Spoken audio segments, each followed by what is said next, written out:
जय श्री सच्चिदानंद। आप सभी को राधे राधे। नव वर्ष की हार्दिक शुभकामनाएं। और इस नव वर्ष की खुशी के बाद सबसे पहले श्री आंश जी महाराज जी का जन्म उत्सव मनाया जाता है। हमारे आश्रम में तो वीरवार होने के नाते नहीं मनाया गया था, जो कि रविवार को मनाया जाएगा। तो आप सभी को आमंत्रण है और सभी यूट्यूब के परिवार इस आश्रम में आकर जन्म उत्सव को मनाने का प्रयास जरूर करें।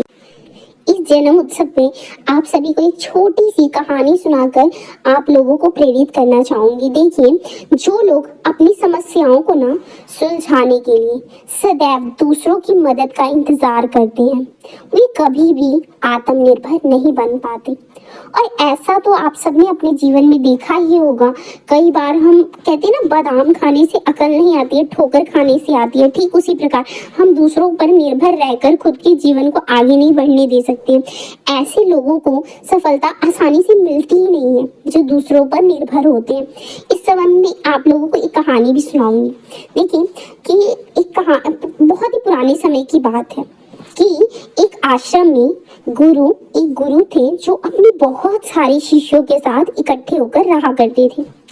और वे हमेशा ही यही सीख दिया करते थे कि हमें अपना काम खुद करना चाहिए और कभी भी दूसरों की मदद लेने के लिए इंतजार कभी नहीं करना चाहिए।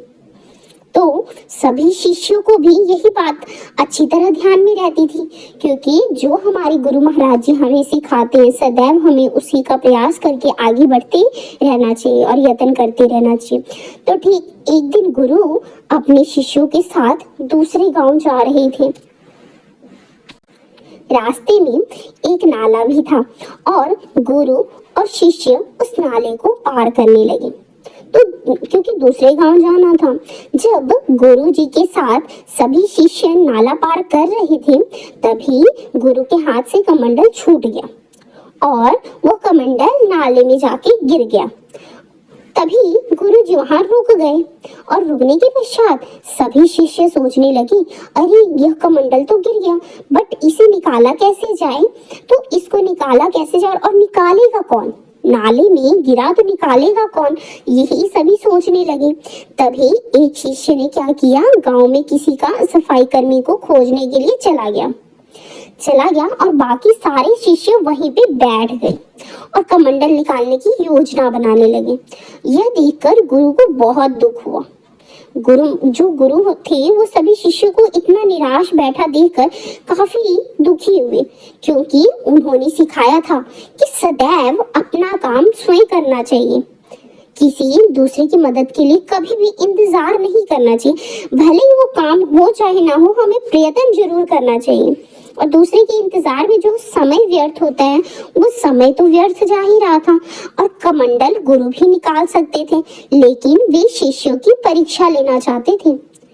हुआ क्या, इसीलिए तो उन्होंने कमंडल नहीं निकाला। और देखिए, वे सिर्फ ये सब देख रहे थे, कुछ बोल भी नहीं रहे थे और ना ही खुद प्रयास कर रहे थे। वो तो सभी शिष्यों की परीक्षा ले रहे थे। और काफी देर के बाद एक शिष्य उठा और नाले में हाथ डालकर कमंडल को खोजने लगा। जब हाथ डालने के बाद भी कमंडल नहीं मिला, तो वह स्वयं नाले में उतर गया और कमंडल को खोज निकाला। क्योंकि क्या यह हाथ हम नहीं मिलता उसे, लेकिन और प्रयत्न करने पे उस शिष्य को कमंडल मिल गया। और ये देखकर गुरुजी बहुत ही खुश हुए। और जब गुरुजी खुश हुए, क्योंकि उनकी सीख को उस शिष्य ने अपना लिया, क्योंकि वो दूसरे का इंतजार करता और दूसरे के काम को ये चीज अपनाता कि कोई और निकाल कर उनके गुरुजी का कमंडल उसे पकड़ाए, तो ये उसे अच्छा नहीं लगता। तो संत ने उस शिष्य की प्रशंसा की और कहा कि इसी तरह हमें अपने कामों के लिए दूसरों की मदद का इंतजार नहीं करना चाहिए। जो लोग दूसरों के भरोसे बैठे रहते हैं ना, वो कभी भी अपनी समस्याओं को हल नहीं कर पाते हैं और अंत में अपने लक्ष्य तक नहीं पहुंच सकते हैं। तो ठीक उसी प्रकार जो भी हमारे गुरु महाराज जी हमें सिखाते हैं, सदैव हमें अपनी मदद खुद करने के लिए सिखाते हैं, दूसरों पर निर्भर नहीं रहना सिखाते हैं, हमें अच्छे मार्ग पर चलने के लिए सिखाते हैं। तो उसी प्रकार हमें खुद खुद से अपने काम स्वयं कर कर अपने घर, परिवार और समाज में सम्मान हासिल करने के लिए लायक बनाते हैं, और यही सफलता का मूल मंत्र है। तो आप सभी को कैसी लगी छोटी सी कहानी? आप छोटे बच्चों को जरूर सुनाएं और उन्हें अच्छे रास्ते पे चलने के लिए प्रेरित करें। आप सभी को जय श्री सच्चिदानंद नव वर्ष की हार्दिक शुभकामनाएं। वीडियो अच्छी लगी तो लाइक कर देना और चैनल पर नए हैं तो सब्सक्राइब कर लेना। धन्यवाद।